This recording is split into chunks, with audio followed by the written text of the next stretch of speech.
Hi friends, నమస్తే. Welcome to ఆనోస్ kitchen. ఈరోజు అమ్మవారికి ఎంతో ఇష్టమైన ఈ శనగలతో నైవేద్యం చూపించబోతున్నానండి. ఈ శనగలు అనేది ఒక్కొక్క ప్రాంతంలో ఒక్కొక్క విధంగా నైవేద్యం చేస్తూ ఉంటారు. ఈరోజు నేను నార్త్ సైడ్ ఎలా తయారు చేస్తారో ప్రసాదం అనేది చూపించబోతున్నాను. ఈ ఓవర్ నైట్ అంతా కూడా నానబెట్టిన శనగలు మొత్తం కూడా నేను 1 కప్ తీసుకున్నాను. 3-4 టైమ్స్ వరకు కూడా సాల్ట్ వాటర్తో క్లీన్ చేసిన శనగలండి ఇవి. ఇవన్నీ కుక్కర్లో వేసేస్తున్నాను. ఒక 1/2 టేబుల్ స్పూన్ సాల్ట్ యాడ్ చేస్తున్నాను. మనం ఏ కప్పుతో అయితే మనం శనగలు తీసుకున్నామో సేమ్ కప్పుతోని 3 కప్స్ అనేది వాటర్ యాడ్ చేస్తున్నాను. 6 లేక 7 ఇంచెస్ వచ్చే వరకు కూడా కుక్ చేసుకోవాలి. విజిల్స్ వచ్చిన వెంటనే కూడా ఇంకా బంద్ చేసేసుకుందాం. కుక్కర్ చల్లారే లోపల ఇక్కడ మసాలా తయారు చేసుకున్నాం అండి. మసాలా తయారు చేసుకోవడానికి నేను ఇక్కడ చిన్న బౌల్లో 1/2 టేబుల్ స్పూన్ పసుపు, 1/2 టేబుల్ స్పూన్ ధనియా పౌడరు, 1/2 టేబుల్ స్పూన్ కారం, ముందుగా మనం కుక్కర్లో ఉడికించేటప్పుడు సాల్ట్ యాడ్ చేసామండి. ఇక్కడ సాల్ట్ కూడా 1/4 టేబుల్ స్పూన్ సాల్ట్ యాడ్ చేస్తున్నాను. తర్వాత కూడా చూసుకొని వేసుకోవచ్చండి. శనగలు ఎన్ని తీసుకుంటున్నామో దాన్ని బట్టి ఇదంతా కూడా కలుపుకోవాలండి. 1 స్పూన్ లేక 2 టేబుల్ స్పూన్ అనేది ఇక్కడ వాటర్ యాడ్ చేస్తున్నానండి. ఈ విధంగా తయారు చేసేసుకొని సైడ్ పెట్టేసుకొని తాలింపు పెట్టుకునే విధానం చూద్దాం. ఇప్పుడు ఓపెన్ చేద్దాం. ఈ విధంగా ఉడికిన వాటిని ఇప్పుడు తాలింపు ఎలా పెట్టుకుందాం చూద్దాం అనేది ఇక్కడ నేను గీ యాడ్ చేస్తున్నాను. ఈ గీత యాడ్ చేసుకొని మనం శనగలు తాలింపు పెట్టుకుంటే చాలా టేస్ట్గా ఉంటుంది. 1/2 టేబుల్ స్పూను జీరా, ఇంట్లోనే ఇంగువ, కరివేపాకు వేయిపోయిన వెంటనే ముందుగా మనం మసాలా కలుపుకున్న మసాలా అంతా కూడా దీంట్లో యాడ్ చేస్తున్నాను.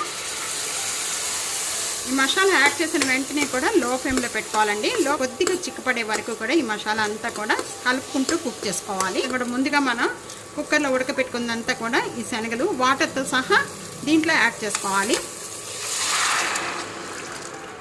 ఫ్లేమ్లో పెట్టేసుకొని ఈ వాటర్ అంతా కూడా డ్రై అయిపోవాలి. ఈ విధంగా డ్రై అయిపోయిన వెంటనే కూడా 1/2 టేబుల్ స్పూను కస్తూరి మెంతి, 1 table spoon garam masala powder, amchur powder 1/4 table spoon ఇవన్నీ యాడ్ చేసిన వెంటనే కూడా బాగా కలిపేసుకున్నాం. వాటర్ ఇంకా కొద్దిగా ఉన్నాయి. ఈ కొద్దిగా వాటర్ కూడా మొత్తం డ్రై అయిపోవాలి. ఇదే విధంగా ఒకసారి ట్రై చేసి ఎలా ఉందనేది కామెంట్స్లో తెలియజేయండి. నార్త్ సైడ్ శనగల ప్రసాదం అమ్మవారికి ఈ విధంగా తయారు చేస్తూ ఉంటారు. తప్పకుండా ఇదే విధంగా తయారు చేసి మీకు ఎలా ఉందనేది కామెంట్స్లో తెలియజేయండి. రవ కేసరి తయారు చేసుకోవడానికి నేను ఇక్కడ 1 కప్ రవ్వ తీసుకున్నాను. అనేది సన్నగా ఉన్న రవ్వ అయినా పర్వాలేదు, లావుగా ఉన్న రవ్వ అయినా పర్వాలేదండి. ఈ రవ్వ అంతా కూడా 1 కప్ రవ్వ ఒక బౌల్లో వేసేస్తున్నాను. మనం ఏ కప్పుతో అయితే మనం రవ్వ తీసుకున్నామో అదే కప్పుతో 1 కప్ అనేది ఇక్కడ పాలు యాడ్ చేసుకోవాలి. ఇవి కూడా చల్లటి పాలు యాడ్ చేసుకోవాలండి, వేడి పాలు కాదు. ఈ రవ్వలో యాడ్ చేసేసుకోవాలి. మొత్తం కూడా ఒకసారి బాగా కలుపుకుందాం.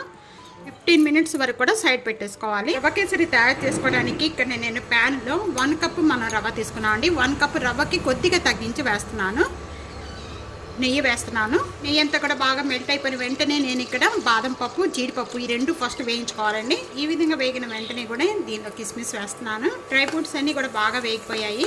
వేగిన వెంటనే ఒక బౌల్లో వేస్తున్నాను. ఇంట్లో యాడ్ చేసుకోవాలండి. ఈ నెయ్యిలో ఇదంతా లో ఫ్లేమ్లో పెట్టుకొని బాగా కలుపుకుంటూ ఉండాలి.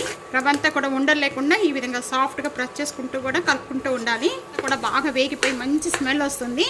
ఈ విధంగా వచ్చేటప్పుడు ఇక్కడ మనం 2 టేబుల్ స్పూను శనగపిండి యాడ్ చేసుకోవాలి. యాడ్ చేయడం వల్ల చాలా టేస్ట్గా ఉంటుంది. తప్పకుండా ట్రై చేయండి.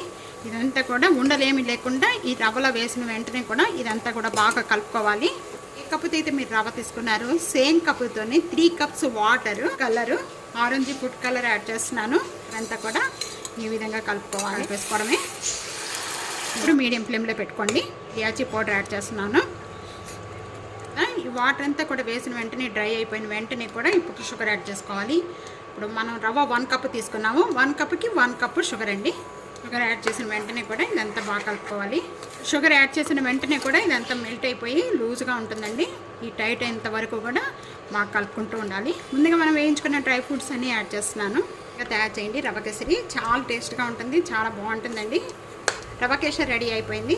ఇదే విధంగా ఒకసారి ట్రై చేసి మీకు ఎలా ఉందనేది కామెంట్స్లో మాత్రం తెలియజేయండి. ఇది వేడప్పుడు ఇలాగే ఉంటుంది. చల్లారిపోయిన తర్వాత పొడి పొడిగా వస్తుంది. అమ్మవారికి 2 రకాలైన ప్రసాదాలు చూశారు కదా. ఇంకా తప్పకుండా ట్రై చేసి మీకు ఎలా ఉందనేది కామెంట్స్లో తెలియజేయండి. ఇంకా ఎన్నో రకాలైన వంటకాల కోసం టీ.ANU'S కిచెన్ సబ్స్క్రైబ్ చేయడం మర్చిపోవద్దు. ఫ్యామిలీతో, ఫ్రెండ్స్తో వీడియోని షేర్ చేస్తూ వీడియో లైక్ చేస్తుండండి. Thank you for watching.